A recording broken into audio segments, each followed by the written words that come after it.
Assalamualaikum warahmatullahi wabarakatuh.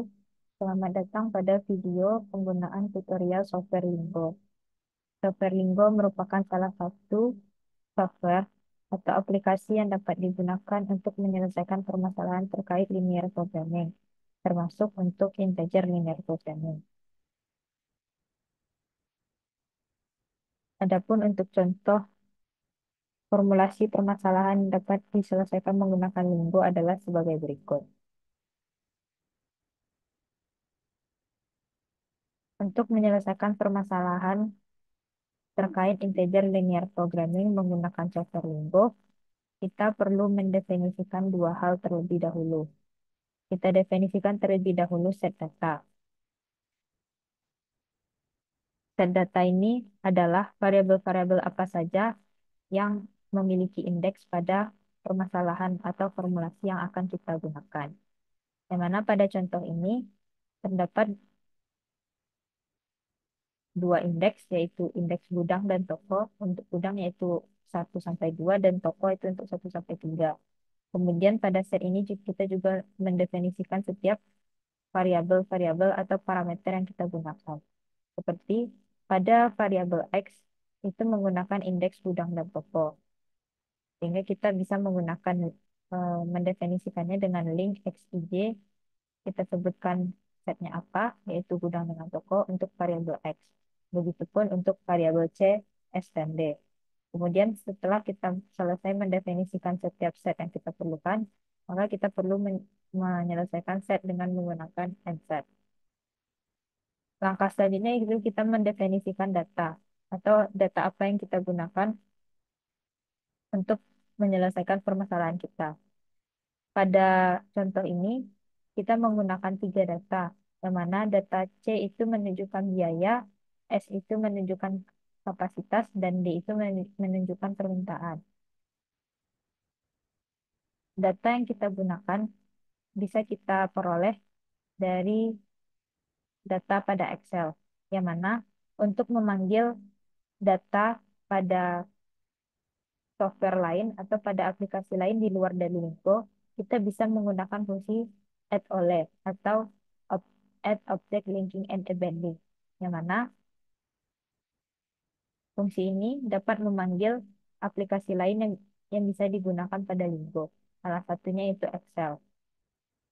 Untuk penulisannya itu kita tuliskan terlebih dahulu add oleh, kemudian di dalam kurung kita salin terlebih dahulu path dari eh, dokumen yang kita gunakan. Kemudian setelah kita salin path-nya, kemudian kita sebutkan letak dari data yang akan kita gunakan. Misal pada data C itu terletak pada sheet 1 pada baris B2 hingga D3. Begitupun untuk S dan D. Setelah kita selesai mendefinisikan setiap data yang kita perlukan, maka kita selesaikan data dengan end data. Maka untuk langkah selanjutnya kita bisa menuliskan formulasi dari permasalahannya. Yang mana kita membuat terlebih dahulu fungsi tujuannya.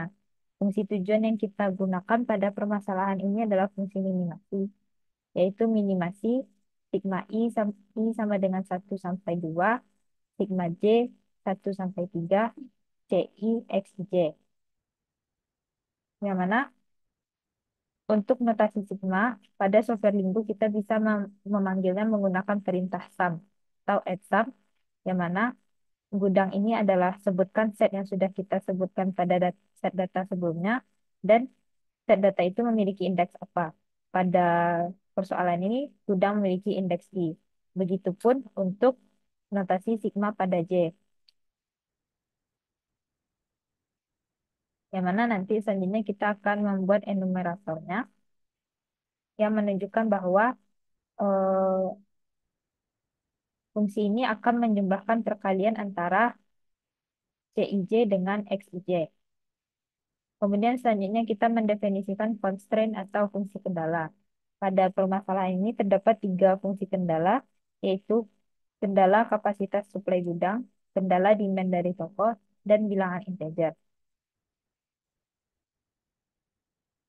Untuk yang pertama itu kita akan membuat formulasi dari constraint kapasitas suplai gudang.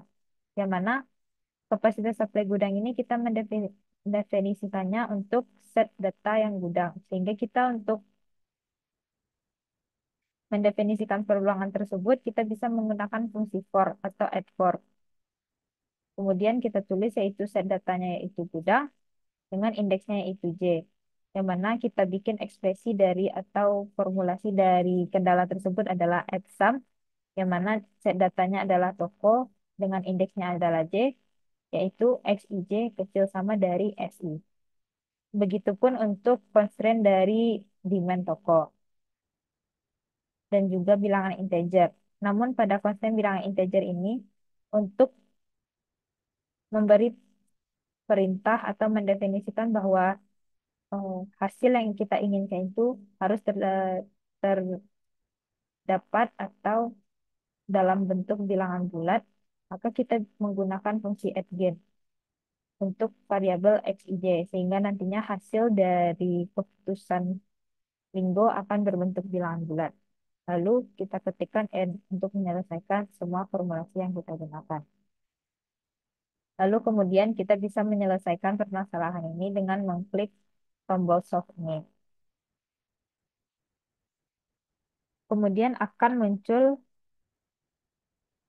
solver status atau status dari solver yang kita lakukan. Yang mana model kelasnya menunjukkan yaitu PILP atau Pure Integer Linear Programming. Yang mana nantinya model ini memberikan variabel keputusan dalam bentuk bilangan bulat. Kemudian state-nya yaitu global optimal yang menunjukkan bahwa hasil dari penyelesaian linear programming ini menghasilkan satu solusi optimal dengan nilai objektifnya yaitu sebesar 275 dengan jumlah variabel sebanyak 6 dan jumlah constraint sebanyak 6. Kemudian Linggo juga menghasilkan solution report, yang mana solution report ini menggambarkan penyelesaian permasalahan linear programming yang kita lakukan.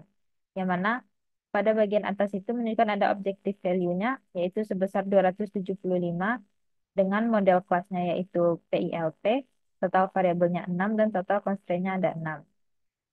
Pada solution report juga terdapat beberapa hasil yang bisa kita lihat. Yang pertama yaitu variabel.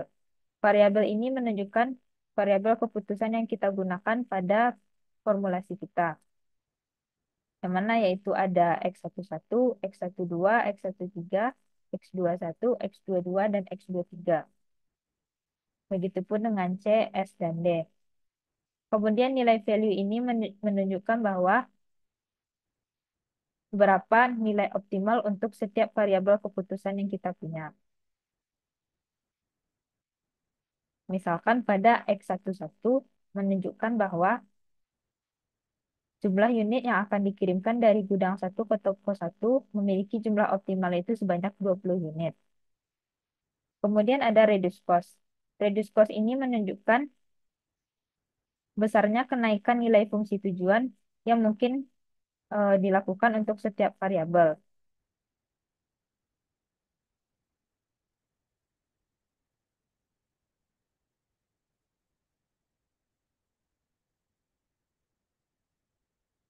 Misalkan jika kita menambahkan pada variabel X13 yaitu dia memiliki value-nya yaitu bernilai 0. Jika kita menaikkan angkanya atau hasilnya itu lebih dari 0, maka kita akan mengalami kerugian atau terdapat tambahan biaya sebanyak 8 per satuan unitnya. Kemudian selanjutnya yaitu row. Row ini menunjukkan baris-baris yang telah kita buat formulasinya pada formulasi sebelumnya. Kemudian ada slack or surplus. Slack or surplus ini menunjukkan bahwa adanya kelebihan ataupun kekurangan eh, yang didapat setelah kita mendapatkan kondisi optimal untuk setiap baris. Jika nilai slack or surplusnya bernilai 0, seperti pada baris kedua, hal ini menunjukkan bahwa tidak adanya sumber daya ataupun kapasitas yang tersisa ketika mencapai solusi optimal, yang artinya semua sumber daya digunakan secara maksimal. Sedangkan pada row 1, itu memiliki nilai slack or surplus itu sebanyak 275.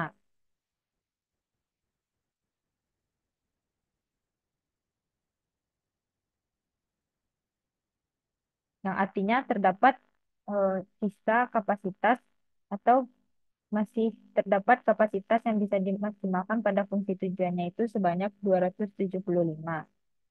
Selanjutnya itu ada dual price. Dual price ini menunjukkan hubungan objective function value dengan kendala.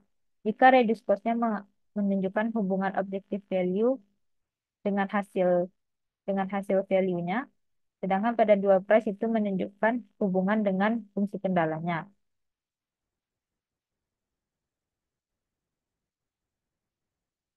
Pada row satu itu memiliki dual price sebesar yaitu -1, yang artinya kendala atau kapasitas akan dikurangi sebanyak 1 unit, maka akan terjadi kenaikan biaya sebesar 1 unit juga.